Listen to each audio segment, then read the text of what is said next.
Баршаңызға қайырлы күн. Бүгін сіздермен лимоннан варенье дайындаймыз. Өте оңай дайындалады және лимонды осылай дайындап қойсаңыздар ұзаққа жетеді. Шайға қосып ішсеңіздер болады. Міндетті түрде видеоны соңына дейін қарап, лайк басып барнама тіркеліп кетуді ұмытпаңыздар. Ең алдымен лимонды осылай екіге бөліп, дәнектерін қалдырмай алып тастап тураймыз.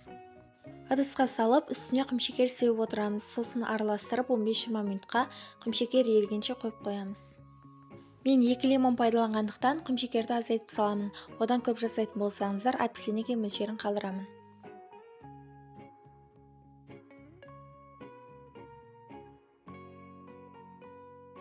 Құмшекер еріген соң лимонды газға қойып, кішкене қайнатамыз да тағы да құмшекер салып араластырып отырамыз.